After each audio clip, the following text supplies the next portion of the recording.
It was the hardest thing I've ever done, sitting there in that dark living room, staring at the phone with my fingers shaking. I had just pressed end on the call, but the words still echoed in my head. "You're not welcome here. Not anymore." My daughter's voice, so cold, so final. For years, I had sacrificed everything for her. Every dollar, every ounce of my time, and this was how she repaid me. I looked around the house that I built with my own two hands. Every piece of wood, every nail driven, every room painted, thinking about the years I had spent providing for her, pushing myself to the limit, also she could live comfortably. So she could have everything she wanted. It was supposed to be a family home, a place to gather, to feel safe, to belong. But now all that was left was an empty space, a place where my heart had once been, now hollowed out. And the irony, the woman who told me I wasn't welcome was the same person I had worked so damn hard to provide for. My own daughter, Caitlin, the little girl I had raised, the one who used to look up to me with those innocent eyes, telling me I was the greatest man in the world. Now she barely looked at me. The truth is, I had no idea what had happened, what had shifted, but I had to find out. My name is Roy Hayes. I'm 59 years old and I've been taken advantage of more times than I can count. I'm not going to sugarcoat it, I've been a fool. For too long I let my family use me, manipulate me, and bleed me dry emotionally and financially. But that night when Caitlin told me I wasn't welcome at her home for Christmas, something in me snapped. I had taken enough. That phone call, that was the last straw. You see, I wasn't always like this. I wasn't always the old man people took for granted, the one whose feelings didn't matter. There was a time when I was strong, when I made decisions that weren't just about survival but about pride. And somewhere along the way, somewhere between the late nights working overtime and the early mornings fixing things around the house, I lost that. I lost the man I used to be. And when my wife, Ellen, passed away 5 years ago, it felt like my whole world crumbled with her. I had spent our entire marriage building a life for Caitlin. We didn't have much when we first started, but we made it work.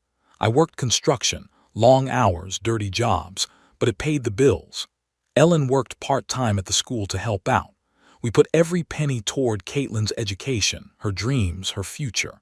I remember those late nights after work when we'd sit together and plan out how we could give her everything she needed. We wanted her to have a better life than we did. But in the end, we gave her too much. We gave her everything and she didn't appreciate it. She took it all for granted. That Christmas, when Caitlin told me I wasn't welcome, I remember the knot in my stomach. I sat there for what felt like an eternity, my hand still holding the phone. She hadn't even given me a chance to respond.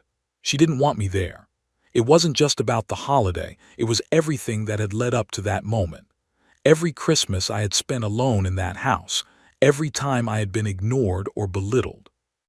I can still remember the look in her eyes the last time she came to visit. She didn't look at me the same way. The warmth, the love, the respect, I could see it all slipping away piece by piece. She would come to me for money, of course, for things she thought she needed, things I had never hesitated to give her. But when it came to anything else, her time, her care, her attention, those were things I no longer earned. No, I had become nothing more than a wallet, a tool to make her life easier and nothing more. And it wasn't just Caitlin. It was Jeremy, her husband too. The guy who always had something to say about my life, my choices, my money. He had a way of looking at me like I was a joke, like I didn't belong in the same room as them. I'll never forget the time he made that comment about how I should sell the house and retire somewhere nice. I was 55 then, still working like a dog just to keep up with bills, with Caitlin's demands. He didn't understand the first thing about sacrifice, about hard work. To him, I was just an old man who didn't know when to get out of the way. But it wasn't just Jeremy or Caitlin. It was everyone. It was the whole damn family sitting around and letting me do the heavy lifting while they lived comfortably. I had been nothing but a stepping stone for them and I didn't even realize it. I never questioned it, not until that night. 2 days after Caitlin's call, I was still sitting in my living room, the phone by my side, wondering what to do. My first instinct was to run to her, to beg for her forgiveness, to tell her that I didn't deserve to be treated this way. But something stopped me. It wasn't pride. It wasn't shame. It was something darker, something deeper. If you've ever been betrayed by someone you love, you'll understand. It's not just about what they take from you, it's about what they leave behind. The hole they leave in your chest, the gnawing feeling that you weren't even worth a second thought. And that's when it hit me. I wasn't going to beg. I wasn't going to grovel. I was done with that. I wish I could say I had a plan right then, but I didn't. I just sat there, listening to the hum of the refrigerator and the ticking of the clock. I was alone, and for the first time in a long time, it felt like freedom. And that's when I made a decision I knew would change everything. I won't tell you what happened next right away. There's more to this story, things I haven't even told you yet. But if you want to know what happened after Caitlin's call, you should probably subscribe. It's going to get darker, deeper. You'll see what happens when you stop playing the fool. I started planning, even if I didn't know it yet. It wasn't revenge at first, not in the way you're thinking. But I was about to take back everything they had stolen from me. I was about to show them who I really was, and they were going to regret everything they'd ever done to me. But that's all for now. I'll leave you with this. If you've ever felt like I do, betrayed, used, forgotten, you'll want to hear the rest of the story. You'll want to know just how far someone will go when they finally decide they've had enough. More to come. The first few days after Caitlin's call were the hardest. I sat in that living room for hours, numb, thinking about how it all fell apart. But as much as the pain stung, I knew something had to change. For too long, I had let others control my life, thinking it was my duty to sacrifice, to give, to love unconditionally. But the truth was, my unconditional love had been taken for granted, and that was a mistake I wasn't going to make again. I spent the next few days in a fog, staring at the same four walls that had been both home and prison for so many years. I tried to distract myself with little things, organizing the garage, tinkering with the tools, but nothing could take my mind off Caitlin. I thought about her voice, her words, the cold way she discarded me like I was just some old burden she no longer had time for. There were so many things I could have said, should have said, but I didn't. I stayed silent. And in that silence, I realized something. Maybe I didn't need to say anything anymore. My mind kept drifting back to the house I had built for her, the house I'd worked my fingers to the bone for. Every time I looked around, I saw a piece of me in it. The hardwood floors I laid with my own hands, the deck I spent weekends constructing, the kitchen I remodeled because Caitlin had begged me for granite countertops. I gave her everything, even when I didn't have it to give. I even co-signed her car loan when her credit was shot, paid for her wedding, and covered her bills when she and Jeremy ran into trouble. It felt like I had spent my entire life giving, and now she was casting me aside without a second thought. I sat at the kitchen table, running through it all in my mind when the phone rang again. I glanced at the screen. It was Caitlin. My stomach tightened, but I didn't pick up. Not this time. I knew what she wanted. Another favor, another loan. She'd gotten used to it, and so had I, but no more. I didn't owe her anything, and I wasn't going to be her fallback anymore. I let the phone ring until it went to voicemail, and I sat there, waiting. The voicemail dinged. I clicked the button to listen. "Dad, I'm sorry. Please pick up. I need to talk to you. You can't just ignore me forever. I know things have been hard, but I never meant to hurt you. I was just trying to make things easier. Call me back." The message was full of that same forced sweetness she always used when she wanted something from me. The same tone she had when she asked for money or favors. It didn't fool me anymore. I wasn't going to fall for it. Not this time. I deleted the message and leaned back in my chair, letting out a breath I didn't realize I had been holding. It wasn't just Caitlin who had taken advantage of me. It was everyone. Her husband Jeremy, who always played the part of the charming son-in-law, but who, deep down, didn't respect me. I could see through him. I could see how he'd wormed his way into Caitlin's life, manipulating her with his slick talk and his promises. I had watched it all unfold, but I never said anything. I never wanted to cause trouble, to rock the boat. But I wasn't that man anymore. I wasn't going to stay silent. I started thinking about my options.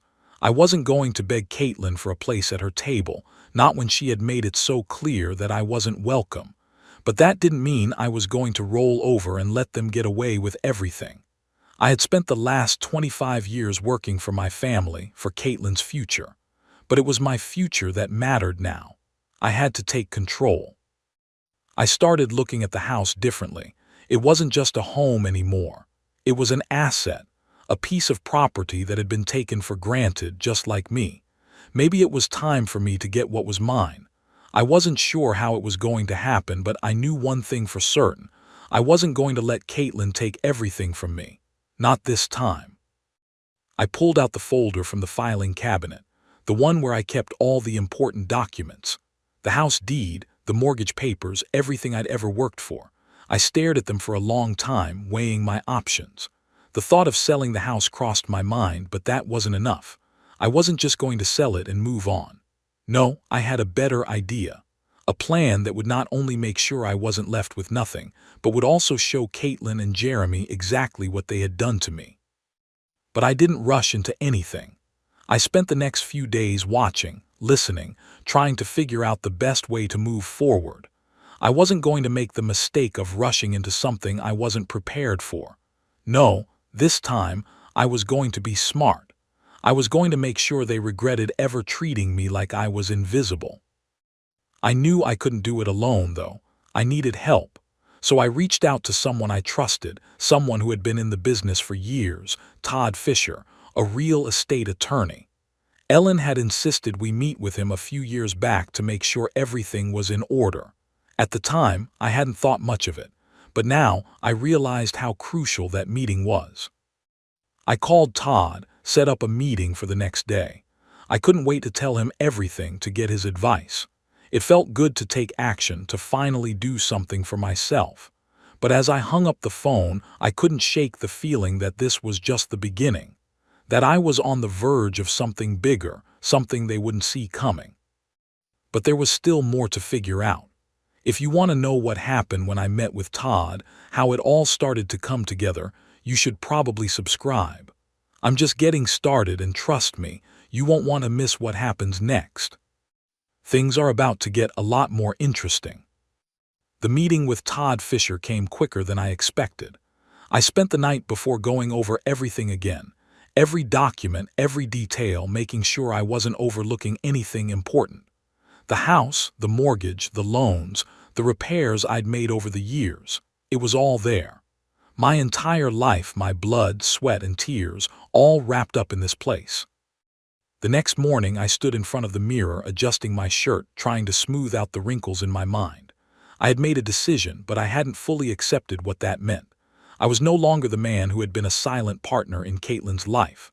I had been weak, allowing her to control things, to use me. But that was over now.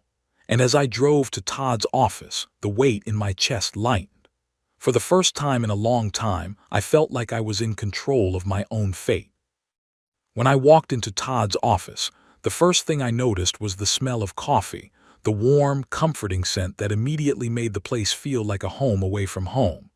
Todd had a calm presence about him, a man who had seen it all. His office was simple, lined with law books and the faint smell of paper and ink.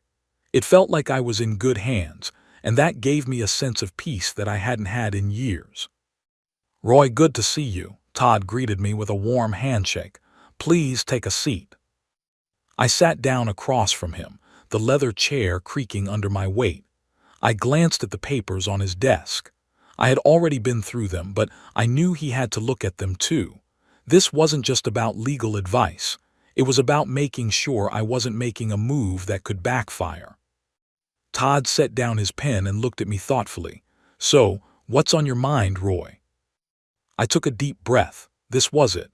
"It's my daughter," I began. "Caitlin, I've been helping her out for years, but now it feels like she's treating me like I'm disposable, like everything I've done doesn't matter. And it's not just her, it's her husband too, Jeremy. They've been taking everything from me, emotionally and financially. And now I'm left with nothing. I need to figure out a way to stop them from using me." Todd listened carefully, his brow furrowed as he processed what I was saying. "I see," he said, nodding slowly. "So what exactly are you looking for here? You want to take legal action." I hesitated, unsure of how to explain it. "I want to make sure they don't walk away with everything. I've given them everything, my money, my time, my love, and now I'm being thrown out like garbage. I'm not going to let that happen, but I don't want to do anything rash. I need to know my options." Todd leaned back in his chair, his fingers steepling as he thought it over. "Well, Roy, the first thing we need to consider is the property. You're right about one thing. The house is a major asset.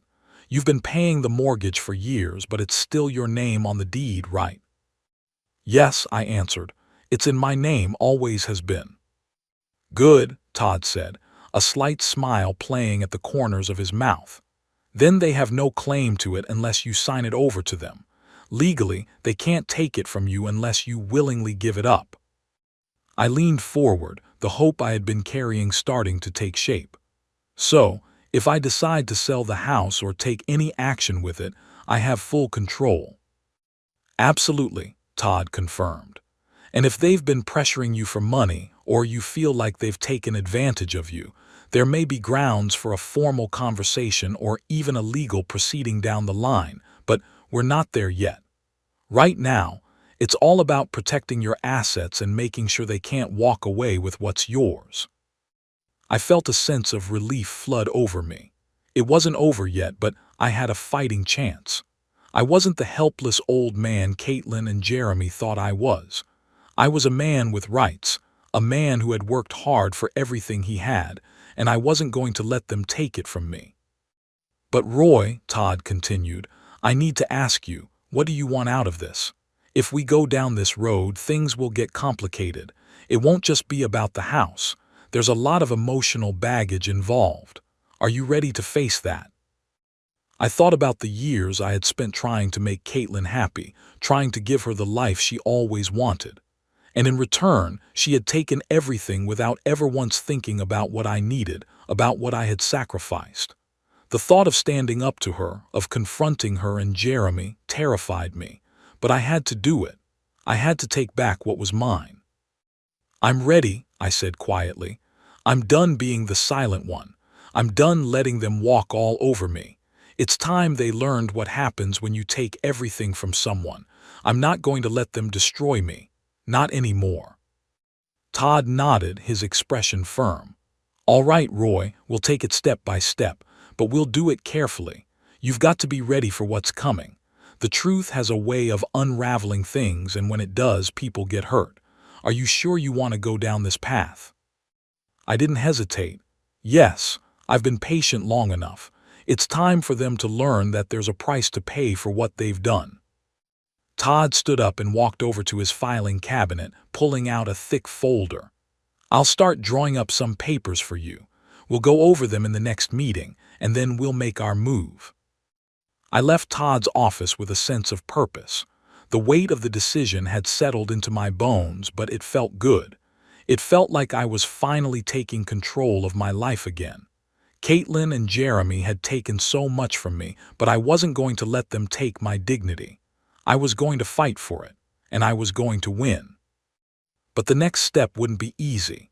If you want to know how it all unfolded, how I began making my move, and how Caitlin and Jeremy reacted, you should probably subscribe. Trust me, you don't want to miss what happens next. It's only going to get more complicated from here. The weeks after my meeting with Todd passed slowly. I was careful, calculating. Every move I made, every word I spoke, I measured. Caitlin kept calling, but I ignored every single message. I couldn't trust my own emotions when it came to her. She had played me like a fool for far too long. Now I was the one in control, and I needed to keep it that way. There were moments when the weight of it all almost got to me. I'd find myself sitting at the kitchen table, staring at the old photos of Caitlin and me, her childhood photos, the ones where she still saw me as her hero. Back then, I could do no wrong in her eyes. I remember when she was 5, when I built her that little wooden house in the backyard. I worked for weeks on it, every spare hour after a long day at work. Caitlin would stand in the window, her little hands pressed against the glass, watching me hammer away. The joy in her face when it was finished was more rewarding than any paycheck I ever earned. But now I was the one left out in the cold.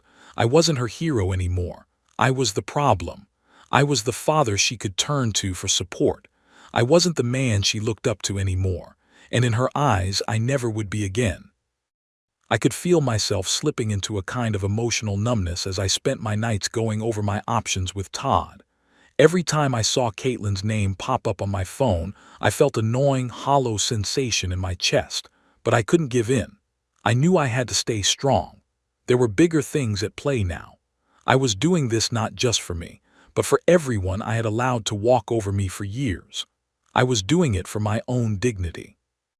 The plan was simple. First, I'd sell the house that had once been a symbol of my sacrifices.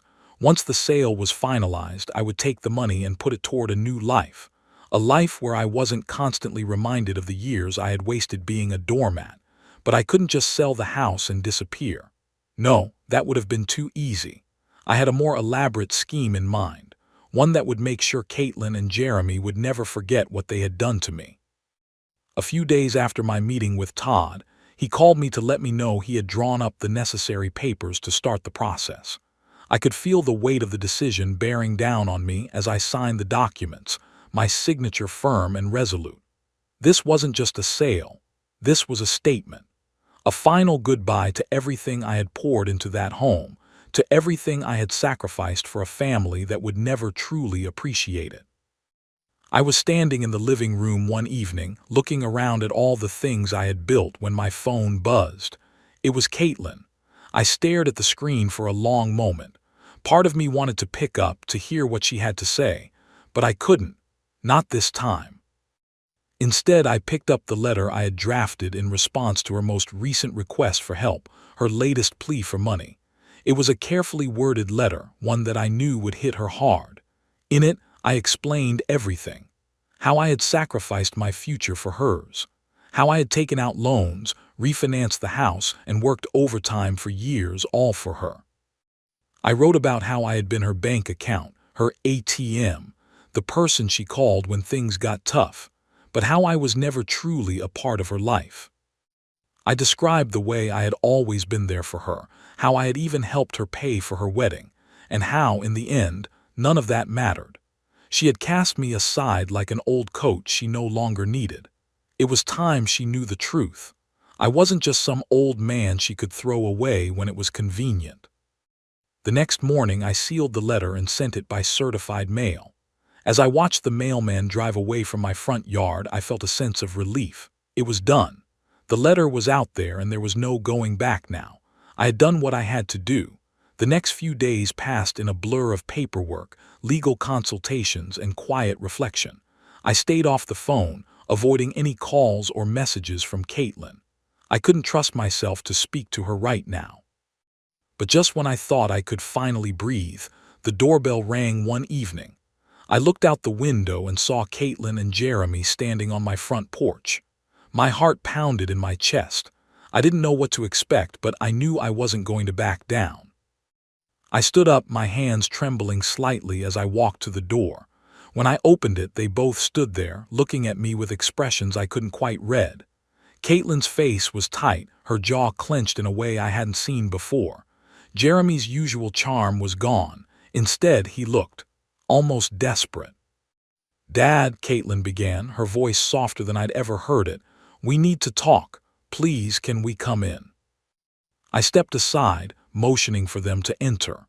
As they walked past me, I could feel the tension in the air, thick and suffocating. The weight of everything I had been holding back suddenly seemed unbearable.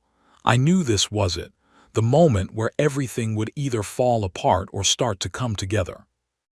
They sat down on the couch, their eyes never meeting mine. Caitlin spoke first, her voice tight. "I've been thinking, and I don't know what happened between us, but I don't want to lose you, Dad. I'm sorry for everything, for the way I've treated you. Can we fix this?" It was everything I had been waiting for, everything I had wanted to hear. But something inside me, something dark, kept me from giving in. The words I had written in that letter still echoed in my head. She didn't deserve forgiveness, not yet, not after everything she had done. I sat down across from them, my gaze steady. It's not that simple, Caitlin. You've taken everything from me, everything I worked for, everything I gave you, and now you want to fix it. No, Caitlin, you don't get to fix this. You don't get to walk back into my life after treating me like I was invisible. She opened her mouth to speak, but I cut her off. I've given you everything, but now it's my turn. I'm done being the one you turn to when you need something. You've crossed a line, and now you'll learn that there's a cost to everything. Jeremy stood up, his voice rising. What the hell is this, Roy? What are you even talking about? I looked him in the eye, my voice cold. You've been playing me for a fool for too long. You thought you could use me, thought I wouldn't stand up for myself. Well, you were wrong. Caitlin's face crumpled, her eyes filling with tears. Dad, please, I didn't mean it. I didn't know how much I hurt you. I didn't. But I wasn't done, not yet. If you want to understand what this is, you'll have to wait and see, I said, standing up. But know this, it's over. Everything you've taken, everything you've used me for, it ends now. I walked to the door, opened it, and turned back to face them one last time. Goodbye, Caitlin. Goodbye, Jeremy. And as they stood there in silence, I closed the door behind me. If you want to know what happened next, how Caitlin and Jeremy tried to fight back, and how my plan began to unfold, you should probably subscribe. Things are only getting started, and you won't want to miss what happens when the truth finally catches up to them. The next chapter will be one they'll never forget. The days following Caitlin and Jeremy's visit were a blur. I kept myself busy, forcing myself to stay in motion. It felt like the calm before the storm. My body was on edge, my mind constantly spinning. I knew what I was doing was right, but there was still a part of me that questioned whether I was doing it for the right reasons. Was I acting out of anger? Was I punishing them for years of manipulation, or was I simply reclaiming my life? I tried to drown out those thoughts by focusing on what I could control, myself, my actions, and my future. I threw myself into small tasks around the house, fixing things I had put off for years, cleaning the garage, even sorting through old paperwork. Anything to keep my hands moving, to avoid thinking about what was really coming. The letter I had sent to Caitlin had been a turning point. I had laid bare everything I had done for her, everything I had sacrificed. And now she was left with nothing but the weight of her own guilt. I knew she wouldn't give up that easily. She was determined to fix things, to make everything right again. But I wasn't ready to let her off the hook. Not yet. She needed to understand just how far I had fallen, just how badly she had pushed me. It wasn't enough to just say sorry and have everything go back to the way it was. She needed to feel the consequences of her actions. A few days after the visit, I started getting calls from Caitlin's friends. They would leave messages, asking me if I was okay, telling me that Caitlin had been really upset and that maybe we needed to talk. At first, I ignored them. But then one afternoon, I picked up. Roy, it's Sarah. We've been really worried about Caitlin. Her voice was soft, almost pleading. She's devastated. She says she doesn't know how to fix things with you, but we all think you're being too harsh on her. I could hear the concern in Sarah's voice, and it almost made me second-guess myself. Almost. But I wasn't stupid. I knew what was going on. Caitlin had always known how to manipulate people with her tears and her charm. She had always known how to make everyone around her believe that I was the one at fault. Sarah, I appreciate your concern, but this isn't about Caitlin. This is about me. I've spent years taking care of everyone else, putting them first, and where has it got me? I'm tired of being the one who always gives and never gets anything in return. I've earned the right to be angry. There was silence on the other end of the line. I could almost feel Sarah's hesitation, but she didn't push further.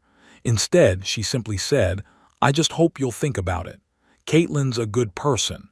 She's not perfect, but she loves you. Love, it's funny how that word can be twisted so easily. Caitlin had never shown me love, not in a way that mattered, not in a way that counted. Love wasn't just about words. It was about respect. It was about showing up, about caring for someone without expecting something in return. I hung up the phone and went back to my work. That's when I knew there was no going back. The house wasn't just a house anymore. It was a symbol of everything I had lost and everything I was determined to regain. But there was one thing I needed to do before I moved forward. I needed to find out exactly how far Caitlin and Jeremy were willing to go to keep their control over me. And I needed to do it quietly, without letting them see my hand. I contacted Todd again. I needed to make sure my plan was airtight. He reassured me that everything was in place, that the house sale was moving forward. The papers were signed and the buyer was lined up. But something still gnawed at me. Something wasn't quite right. I had a feeling Caitlin and Jeremy weren't just going to let things go so easily. They were desperate, and desperate people do desperate things. The next few days were filled with a quiet tension that I couldn't shake. I started noticing little things around the house, signs that I wasn't alone. The neighbor across the street, a man named Bob, stopped by to talk one afternoon, as he often did, and casually mentioned that he had seen Caitlin's car parked outside my house late the night before. At first, I didn't think much of it. But then he added something that made the hair on the back of my neck stand up. "You know, Roy," Bob said, "I saw someone snooping around the side of your house last night. Looked like someone was trying to get in." I froze, my pulse quickening. I hadn't thought about it before, but now that Bob had mentioned it, I realized how stupid I had been. Of course they would try something like that. They wouldn't let me go so easily. I thanked Bob and immediately called Todd. "I think they're trying to break in," I said, my voice tight with frustration. "I don't know what they're planning, but I need to make sure I'm covered. I'm not going to let them destroy everything I've worked for." Todd assured me that we'd take all the necessary precautions, but my gut told me that wasn't enough. I wasn't going to just sit back and let Caitlin and Jeremy make their next move. I had to be proactive. Over the next few days, I started taking matters into my own hands. I installed a few new security cameras around the property, ones that could catch every angle of the yard and the front porch. I made sure everything was locked down, everything was secure. If they were planning something, they wouldn't get away with it. Not this time. As the days went by, I could feel the pressure building. I knew Caitlin and Jeremy were watching, waiting for their next move. But they had no idea what I had planned. The house would be sold, yes, but the real game was just beginning. If you want to find out what Caitlin and Jeremy tried next, and how I made my move to outsmart them, you should probably subscribe. The truth is, they thought they had the upper hand, but they had no idea how deep my plan ran. It was a week before everything really started to unravel. The tension in the house was palpable, thick in the air like a storm waiting to break. I couldn't shake the feeling that Caitlin and Jeremy were closing in on me, watching from the shadows, waiting for the right moment to strike. I had prepared, but deep down, I knew this wasn't just about the house anymore. It was personal. They had crossed a line, and now they were going to learn that you don't get to treat people like pawns without consequences. The security cameras I had installed had been a game changer. Each morning, I'd check the footage, looking for any sign of their movements. I didn't know what they were planning, if they were trying to force their way into my life again, or if they were simply trying to manipulate me into some corner. But I wasn't going to let them control me anymore. I was the one in charge now, and I wasn't about to make the same mistakes twice. On the third night after installing the cameras, I saw it. There on the footage was Caitlin's car parked across the street. The headlights flicked off as she sat there for a while, her figure barely visible in the dark. I stared at the screen, my stomach knotting with anger and disbelief. What the hell was she doing? I had made it clear that I wanted nothing to do with her, and here she was, lurking like some kind of shadow, trying to find a way back in. I picked up the phone and dialed Todd's number. "It's happening," I said when he picked up, my voice low and urgent. "They're watching me. Caitlin's parked across the street again. I don't know what she's up to, but I need to know how to protect myself legally if they try something." Todd didn't waste any time. "We've got a good paper trail now, Roy. The house sale, S in motion, and we've got your back. But if you feel like they're trespassing or harassing you, you can take legal action. Document everything every time you see them near your property. Don't confront them yourself. It was hard, but I knew he was right. Confronting them would only give them the upper hand. I couldn't let my emotions cloud my judgment. If Caitlin and Jeremy were trying to provoke me, I wasn't going to give them the satisfaction. I had to stay calm. I had to wait. The next day I went about my routine like nothing had changed. But inside I was on edge. Caitlin's actions made it clear that she wasn't just trying to fix things. She was trying to regain control. I had put up walls to protect myself, but she had always been good at getting inside, at exploiting my weaknesses. I couldn't let her do that again. By the time evening rolled around, I was feeling the weight of everything. Every moment I spent waiting for something to happen felt like a slow burn, like the fuse was lit and there was no way to stop it. I had learned to control my anger over the years, but now it was hard to contain. The more I thought about the years I had spent giving, the years I had spent being used, the more I wanted to lash out. But I had to stay focused. I couldn't let the anger control me. I needed to stick to the plan. At around midnight, the phone rang. I glanced at the screen and saw Caitlin's name. I didn't answer. I had no intention of speaking to her, but she kept calling again and again. 5 times in total, all within the span of an hour. I couldn't help but feel a sense of satisfaction at how persistent she was. If she thought I was going to cave in, she was sorely mistaken. This time, I wasn't the one running toward her. She was running toward me, and I wasn't going to let her get any closer. The next day, Caitlin showed up at my door unannounced. I didn't know whether to laugh or scream. The audacity of it. After everything, she thought she could just walk back in like nothing had happened. Like I hadn't spent years watching her and Jeremy take everything I had to offer without so much as a thank you. They had never truly cared about me. And now, I was going to make sure they knew exactly what I was capable of. When I opened the door, Caitlin stood there, her eyes red from what looked like hours of crying. But I didn't care about her tears. I had spent years consoling her, years of bending over backward to fix things for her, only for her to throw me aside when she no longer needed me. The time for sympathy was over. "Dad," she began, her voice shaky, "please. I know you're angry with me, but I didn't mean for it to get this way. I'm so sorry. I just need you to understand that I never wanted to hurt you. I didn't realize how much you were giving up for me. Please, can we just talk? Can we fix this?" Her words were familiar, too familiar. They were the same words she always used when she wanted something. The same manipulative tone, the same act she'd put on every time she needed me to come to her rescue. But I wasn't falling for it anymore. I didn't trust her. I didn't believe a single word she said. I stood there in silence for a long moment, staring at her. And then I said the words I had been holding back for so long.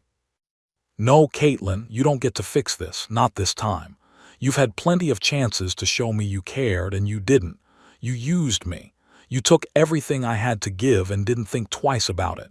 But I'm done. This isn't about fixing things anymore. This is about you understanding that there's a price to pay for everything." She stepped back, her face crumpling as the tears started to flow. But I didn't move. I couldn't move. I had seen this act too many times before. It didn't affect me anymore. "Dad, please," she pleaded. "I need you. You're all I have left." It was almost laughable. She thought she could manipulate me again, that I would crumble under the weight of her pleas. But she was wrong. This time I was the one in control, and I wasn't going to let her have what she wanted. Not anymore. I took a deep breath, steadying myself. "You're not going to get what you want from me, Caitlin. I've spent my life giving to you, but now it's my turn. It's time you learn that actions have consequences." I closed the door softly in her face, the finality of it hanging in the air. And as I turned away from the door, I couldn't help but feel a surge of satisfaction. This was only the beginning. If you want to find out what happens when Caitlin and Jeremy finally realize they can't manipulate me anymore, you should probably subscribe. Trust me, you won't want to miss how this all unfolds. The next part is where everything changes. After Caitlin's tearful visit, I thought things would settle, but they didn't. It felt like the world was holding its breath, waiting for the inevitable explosion. Caitlin and Jeremy weren't the kind of people who gave up easily, not when they had spent their entire lives expecting things to go their way. The problem was, I wasn't playing by their rules anymore. I had taken the power back, and they were beginning to realize that. The next morning, as I was drinking my coffee in silence, my phone buzzed. I glanced down, but I didn't need to look closely to know it was Caitlin again. She had been relentless, calling me every day since our confrontation. But this time I noticed something different. Instead of pleading for my forgiveness, she was being strategic. The message read, "I hope you're doing well, Dad. I wanted to talk to you about the house. There are things we need to work through. Can you meet me at the coffee shop? I'll be there at 10. I could feel my pulse quicken as I read those words. A chill ran down my spine. They had been quiet for the past few days, and now, suddenly, she was reaching out to talk about the house. The house I had built for her, the house I had sacrificed everything for. But it wasn't just about the house anymore, was it? She didn't want to fix our relationship. She wanted something, and I could feel it in my bones. I set the phone down, staring at it for a moment. I had no intention of meeting her at that coffee shop.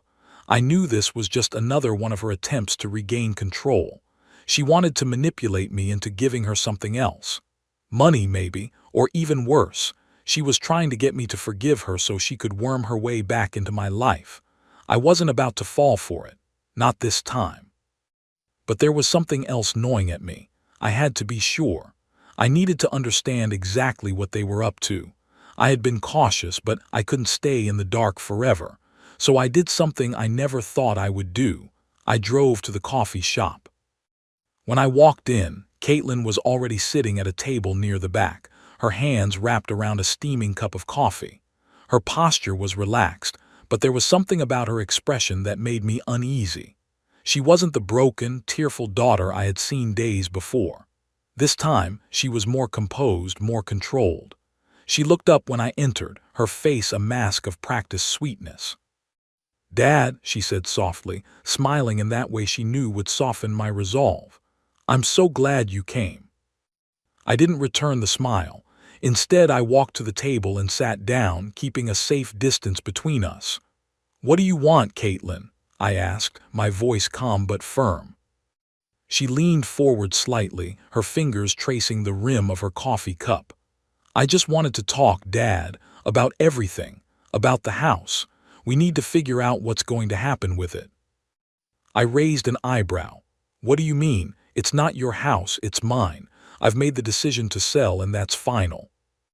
Her smile faltered for just a moment, but she quickly recovered. "I understand that, but we need to make sure everything's fair.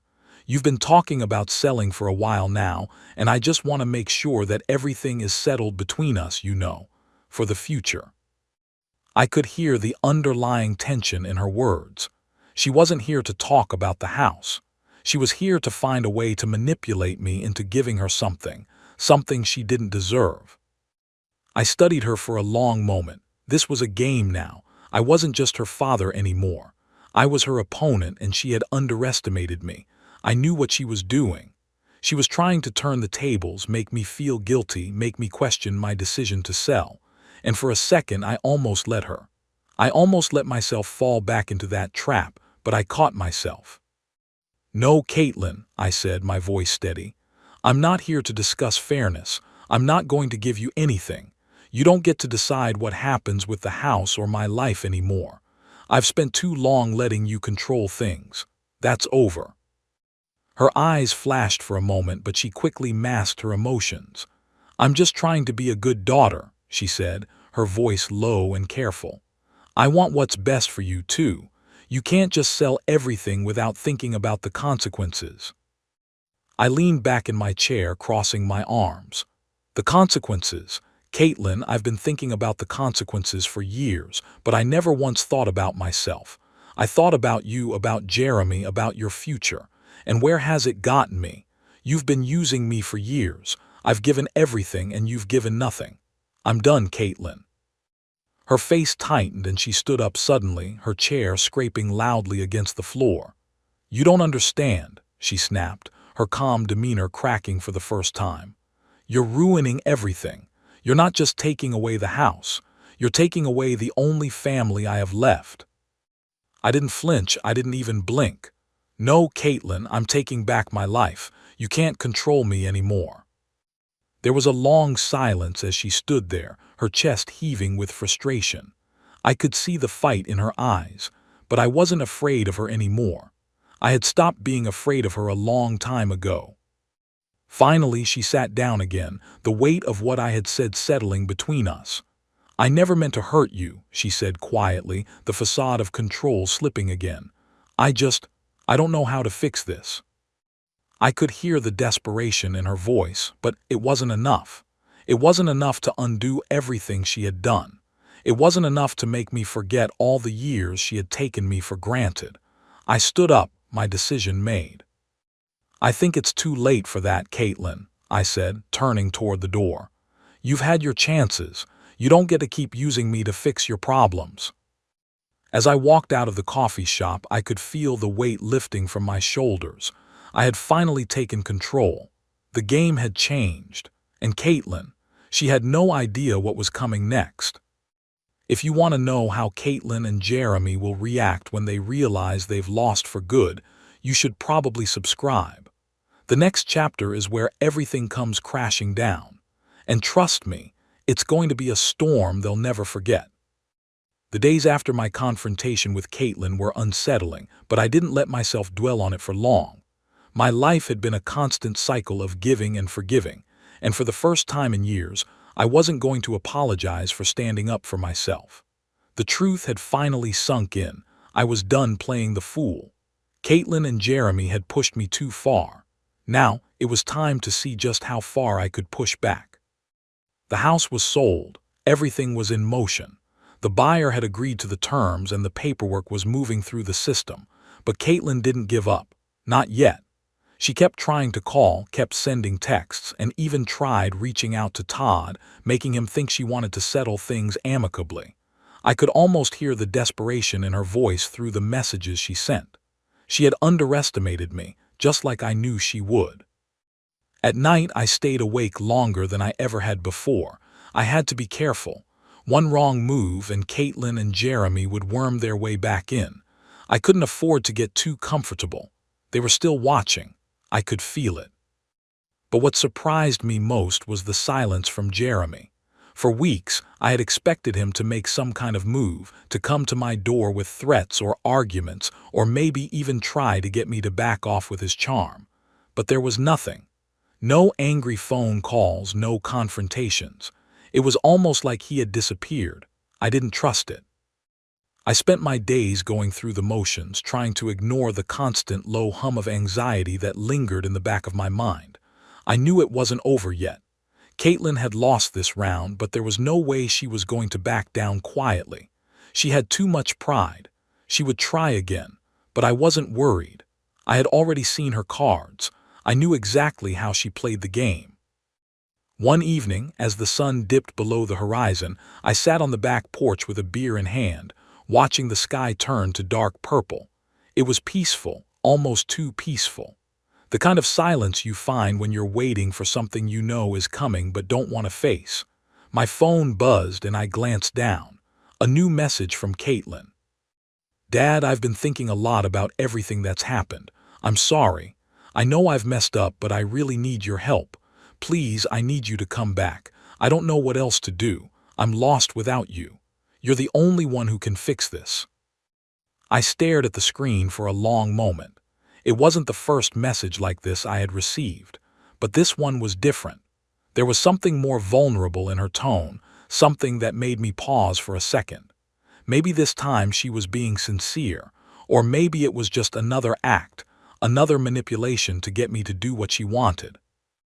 But I had learned too much about Caitlin over the years. She wasn't sincere. She was smart, manipulative, and she always knew how to play the victim. It was how she had gotten away with everything, and I wasn't going to fall for it again. I deleted the message without responding. This time it was on my terms, not hers. I wasn't her safety net anymore. The next morning, as I was going through some old boxes in the garage, I found something I hadn't seen in years, a folder full of family documents, photos, and letters from the past. There, buried underneath it all, was the original will Ellen and I had made when we were still together. It was a strange feeling holding that piece of paper in my hands. It was proof of everything we had planned for Caitlin, for our future. It was supposed to protect her. But I knew now that it was also a tool she could have used against me, a reminder that I wasn't as untouchable as I thought. As I read through the will, I realized something that struck me hard, something that I had overlooked before. There was a clause in the will that stipulated that if either of us, Ellen or I, were ever incapacitated or unable to manage our affairs, Caitlin would be the one to make decisions on behalf of the estate. It was meant to protect her, to give her control if something happened to us. But now that I was seeing it clearly, it made my stomach churn. It was exactly the kind of control I had been trying to avoid. The kind of power Caitlin would use to manipulate me if I ever let her back in. She knew about this clause. She had always known, and I had allowed her to think it was hers to wield. I couldn't let this happen. I couldn't let her use it as leverage against me. I quickly called Todd. I needed his advice fast. "Roy, what's going on?" Todd's voice came through the phone, steady and calm. "I found something," I said, my voice tight. "It's the will. There's a clause in there that gives Caitlin control over everything if something happens to me. She can take everything. She has power over my estate." There was a long pause on the other end. "I see. That's not good, but don't panic. We can take care of that. It's not as airtight as it sounds. We can revise the will. You can make a new one that removes her from the equation entirely." Relief washed over me for a second, but then I remembered something else. The buyer. The house. It was in the process of being sold, but the money wasn't finalized yet. It was still in limbo. If Caitlin caught wind of that, if she realized there was a way to get her hands on the proceeds from the sale. I couldn't let her win, not like this. Todd and I spent the next few hours going over everything. He assured me that it wasn't too late to make changes, but I couldn't afford to wait. I needed to act fast. Every moment counted. But just as I was about to call the lawyer and make the changes to the will, my phone rang. It was Caitlin again. This time I didn't hesitate. I picked up. "Dad," Caitlin's voice was calm, eerily so. "I know what you're doing. I know you're trying to sell the house. And I know you're making changes to the will, but you can't do this. You can't take everything from me." Her words hit like a punch to the gut. It was the first time she had been so direct with me. The mask was off. She wasn't trying to get me back. She wasn't sorry. She was threatening me. I took a deep breath, the realization setting in. This was it. She had made her move, and now I had to make mine. If you want to find out how I dealt with Caitlin's threat and what happened next when everything started to collapse, you should probably subscribe. Trust me, this is far from over. The final pieces are falling into place, and the consequences are coming. Caitlin's threat was out there now, hanging in the air between us. The coldness in her voice sent a shiver down my spine. I'd always known that she was capable of manipulation, but this was different. This wasn't just about money anymore. It was about power, control. She thought she could still intimidate me, still make me bend to her will, but she was wrong.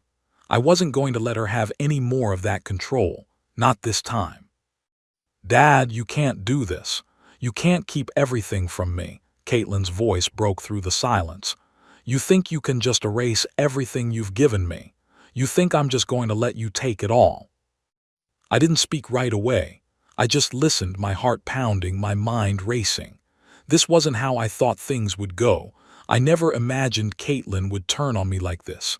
But here we were, and now it was time to end it.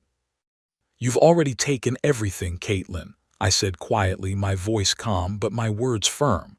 "You've taken my time, my money, my love, and now you want to take what little I have left, my peace of mind. It's over." There was a long pause on the other end of the line. I could hear her breathing, ragged and uneven, as if she was trying to hold herself together. But I didn't feel pity for her. Not anymore. "Don't do this, Dad," she finally said, her voice softening, but I could hear the desperation creeping in. "I'm your daughter, you're my father. We can fix this." I thought back to all the times she had used that card, the daughter card, the family card. Every time she needed something, every time she wanted to manipulate me into giving more, she'd say, "I'm your daughter." But I wasn't falling for it anymore. "You've had your chances, Caitlin," I said, the anger and frustration bubbling up, but I kept it in check. "You're not getting anything from me anymore. Not the house, not the money, not my time. I'm done being your backup plan. You had the best of me and you threw it all away." Her voice cracked then, and for a moment I almost believed that she was finally seeing what she had done. But I knew better. She was just getting more desperate, trying to find any last-ditch effort to make me feel guilty. "Dad, please, I can't lose you. I don't know what I'd do without you. I'm sorry for everything." I could feel the weight of her words, but I didn't let them pull me in. It wasn't real. It couldn't be. If she was truly sorry, she wouldn't have treated me the way she had for all these years. If she cared, she would have understood by now that it wasn't about the house or the money. It was about respect.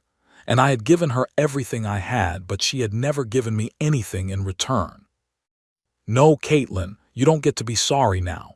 You had your chance and you blew it," I said, my voice hard. "The only thing left for you is to learn the lesson I've been trying to teach you for years. There's a price to pay for everything.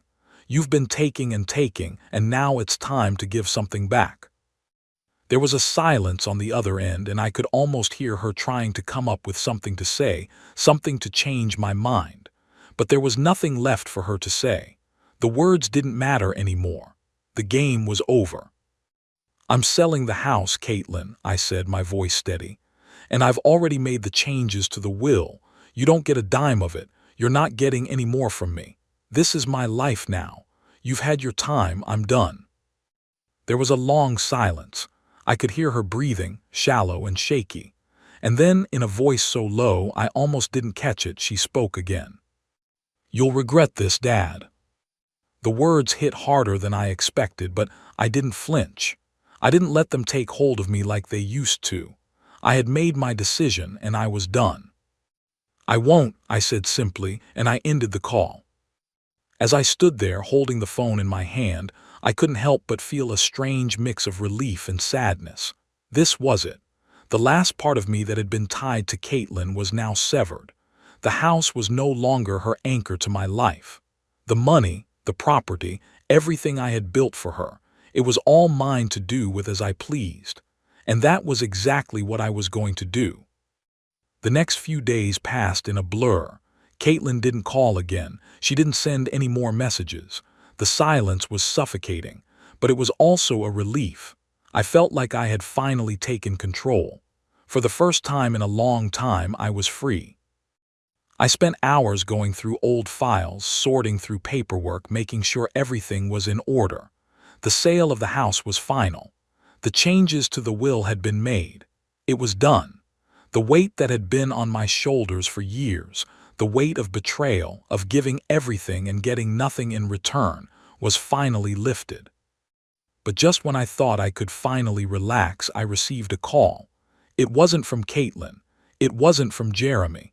It was from the lawyer handling the sale of the house. "Roy," the lawyer said, his voice tense, "there's a problem. The buyer's agent just informed me that there's been an issue with the title of the property. It's not a huge issue, but it's something that needs to be cleared up before we can finalize the sale." My heart skipped a beat. I had been so focused on Caitlin and the will that I hadn't even considered the possibility of a legal complication with the house.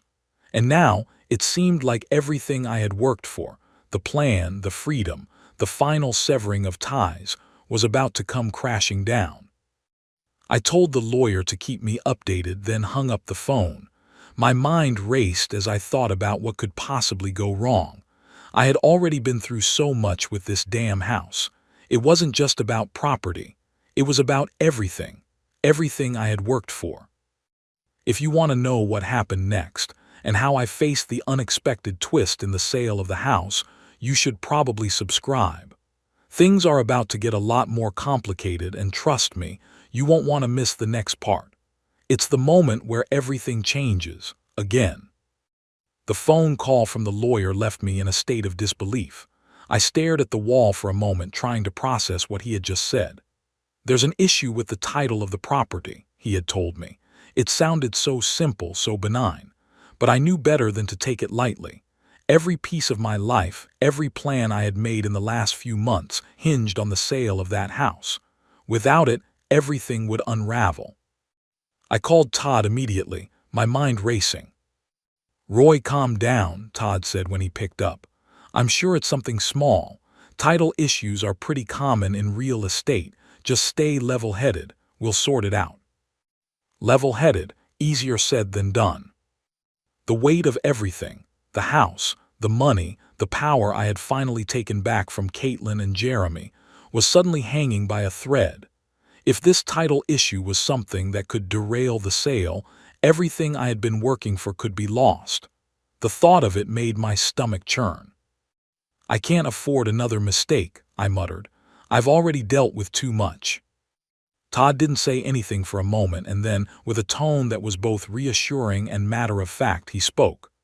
"Let's take it step by step. First, we need to find out what the problem is. It could be a minor mistake, a missed document, or some clerical issue. Let me contact the buyer's agent and see if I can get more details. We'll fix it, Roy. You've come this far. Don't let the fear take control." I agreed, though my mind was still spinning. I hung up, hoping for the best but bracing for the worst. The thought of Caitlin's voice accusing me of ruining everything echoed in my mind. "You'll regret this, Dad." Those words had haunted me since I hung up the phone with her, but I had made my decision. I wasn't going to let anyone, least of all her, steer me back into the corner. Hours passed before Todd called me back. "Roy, I've got the details. It turns out that there was a lien placed on the property a few years ago. It wasn't recorded correctly, and it never got cleared. The buyer's agent caught it during the final checks. It's a minor issue, but it needs to be addressed before we can finalize the sale." A lien? I had no idea what he was talking about. "A lien," I repeated, my voice tight. "What do you mean?" Todd explained the situation calmly, walking me through the legal jargon. Essentially, a lien is a claim against the property, often due to an unpaid debt. In this case, it was a mistake by the previous title company that didn't properly clear up an old debt when the house was refinanced. It's a paperwork issue, but it's something that needs to be corrected. I felt the tension in my shoulders release, but I couldn't help but feel a sense of unease. There was no telling how long it would take to fix this. How many more obstacles would be thrown in my way? "We can get it cleared up," Todd said, his voice reassuring. "It's just a matter of filing the necessary paperwork with the title company and clearing the debt. I'll handle it. Just give me a few days." "All right," I said, my voice low. "Thanks, Todd." After I hung up, I sat down in the kitchen, staring at the empty space in front of me. The house, the home that had been a constant in my life, was now just a thing. A property to be sold, a chapter to close. And yet, I couldn't help but feel like it was all tied up in something deeper, something I couldn't fully escape. The more I thought about Caitlin's threat, the more I realized how much power she still had over me, at least in my mind. Even though I had taken control, there was a part of me that still wanted her approval, still wanted her love, even if it had always been conditional. I had spent my life trying to please her, trying to be the father she needed, but I had been blind to the fact that she had only ever cared about what I could give her. I had been a fool, thinking that one day, if I just kept giving, things would change. But they hadn't, and they never would. That realization settled in my chest, heavier than any regret I had felt before. I had given up everything for her, and it wasn't enough. No matter how hard I tried, no matter how much I sacrificed, she always wanted more. And now it was my turn to stop giving. The sale of the house was just the beginning. It was time to rebuild my life, to make decisions that weren't for Caitlin or for anyone else. It was time for me. A few days later, I got the call that the lien had been cleared. The buyer's agent confirmed the sale would proceed as planned. The house was officially sold. It wasn't a victory, not the kind I had imagined when I first made the decision to sell, but it was a step forward. A step away from the life I had been living, from the emotional shackles that had bound me to my past. But Caitlin wasn't done yet. I knew that. She would try something else. I couldn't keep running from her forever. Eventually, she would realize that I wasn't the same person I used to be, and when that time came, I would be ready. As I sat in the house one last time, I thought about everything that had led up to this moment. The sacrifices, the pain, the anger, the regret, but also the strength it had taken to get here. I wasn't the same man I had been when I started this journey. I had grown. I had fought for my own life, for my own peace, and I wasn't going to let anyone take that away from me again. The phone rang again. Caitlin's name flashed across the screen. I picked it up. "Hello?" "Dad," her voice was soft, almost tentative. "Can we talk?" I could hear the tremor in her voice. It was the same act, the same desperate tone she always used when she wanted something, but I wasn't falling for it. Not anymore. "No, Caitlin," I said firmly. "I'm done." And with that, I ended the call. This time it was truly over. The chains had been broken, and for the first time in years I could finally breathe. If you've followed my story this far, you've seen the truth of what happens when you stop giving everything to people who only take. You've seen the cost of betrayal, the price of power, and the price of standing up for yourself. And let me tell you, there's a freedom in it. The kind of freedom that comes when you realize that your life is yours to live, when you stop letting others control it. It's a hard road, but it's worth it. And trust me, Caitlin will learn that. She will. Thank you for sticking with me through all of this. Now I can finally say this is my story, and it's just beginning.